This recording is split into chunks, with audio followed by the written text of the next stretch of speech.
notice? That small world tall autocrat, because he knows once we slice open his lock, he's next on the block. Fat chance. It's time we talk about a fresh Watchmen movie slated for release in 2024. Now, let's dig into all the juicy details about it. So here's the scoop. While DC and Warner Brothers decided to sit out Comic-Con 2023, they dropped some major bombshells about their plans for 2024. And get this, we're talking about not one, but two new DC movies hitting the big screen. One of them is an animated remake of the iconic Watchmen, and the other is the highly anticipated Justice League Crisis on Infinite Earths adaptation. Now, let's talk about Watchmen. This legendary graphic novel, penned by Alan Moore, rocked the comic book world when it debuted back in 1986. It challenged the norms of superhero storytelling, diving into complex themes and presenting us with gritty, flawed characters that were a far cry from your typical caped crusaders. Fast forward to 2024, and we're getting a fresh take on this groundbreaking story. DC's official Twitter account teased fans with a simple "Why isn't it 2024 yet?" before dropping the bombshell announcement. Cue the excitement and a bit of head-scratching, especially since we're still riding the high from Zack Snyder's live-action adaptation and HBO's stellar Watchmen series. What's really intriguing is that this new Watchmen flick is going to be animated, joining the ranks of other DC Universe animated original movies. And while some folks were speculating about adapting Jeff Johns' Doomsday Clock sequel or exploring the Before Watchmen miniseries, it looks like this remake is going to stand on its own, just like Moore's original masterpiece. DC's decision to remake Watchmen opens up a whole realm of possibilities, especially with the animated format they've chosen. One of the most tantalizing prospects? Finally seeing the scenes and elements that were missing from Zack Snyder's 2009 live-action adaptation. What are you waiting for?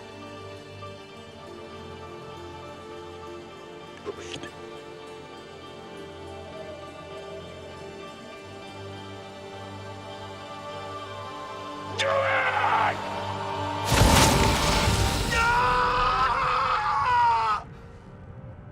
Now, don't get me wrong, Snyder's take on Watchmen was pretty darn impressive, but let's face it, he had to make some tough calls when it came to trimming down Alan Moore's dense narrative. Characters got merged, subplots got sidelined, and that infamous giant squid got the boot in favor of a different ending involving Dr. Manhattan. But with this new animated version, DC has the chance to go back to the source material and give us a truer adaptation. Imagine getting to experience Moore's epic vision in all its glory, complete with those missing elements from Snyder's films. Plus, if they can capture even a fraction of Dave Gibbons' iconic art style in the animation, we're in for a visual treat.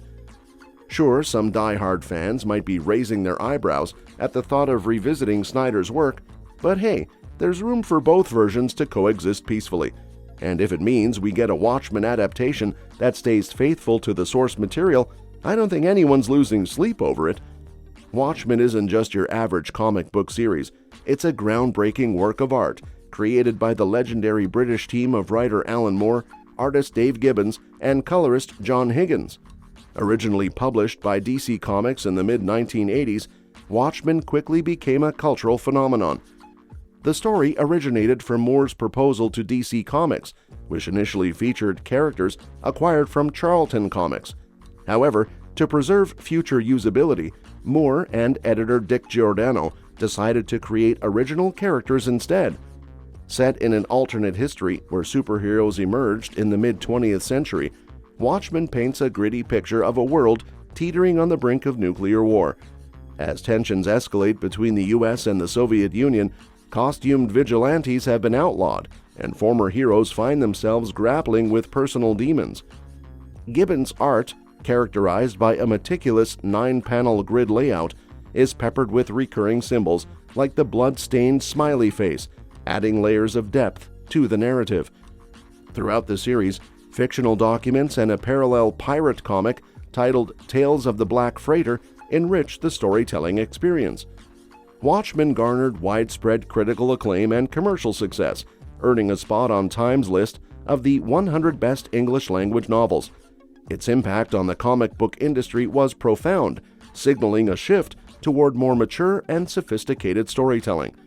Despite Moore's objections to adaptations and sequels, Watchmen has inspired various spin-offs, including director Zack Snyder's 2009 film adaptation and a prequel miniseries published by DC Comics. The story continues to captivate audiences, with new projects like the sequel series Rorschach and the acclaimed HBO television adaptation keeping the legacy alive. So when Zack Snyder took on the monumental task of adapting Alan Moore and Dave Gibbons' iconic Watchmen series to the big screen, he faced both praise and criticism. While Snyder's commitment to faithful adaptation earned him accolades, some felt his approach missed the mark in capturing the essence of the source material. One noticeable change Snyder made was the introduction of a superhero group called the Watchmen, a departure from the original comics, where the team was known as the Minutemen or the Crime Busters. While this tweak may seem minor, it reflects Snyder's nuanced interpretation of the material. Additionally, Snyder opted to omit the advanced technology present in the comics, focusing instead on a more grounded portrayal of the world. This decision allowed for a more streamlined narrative, although it did alter some key plot points. Another deviation from the comics was the portrayal of the Minutemen's origin, with Snyder adding a backstory that wasn't present in Alan Moore's work. While this change may not drastically alter the story, it does offer a fresh perspective on the characters. In terms of character design, Snyder chose to forego the comedian's iconic gimp mask, opting instead for a more traditional domino eye mask. While this decision may have been practical for the actor, it did alter the character's visual identity. One notable departure from the comics was the inclusion of more action sequences in Snyder's adaptation. While the original series focused more on character development and moral dilemmas, the film incorporated high-octane fight scenes more typical of superhero blockbusters. Furthermore, Snyder chose to streamline the narrative by minimizing the role of the Minutemen and focusing instead on the core group of characters.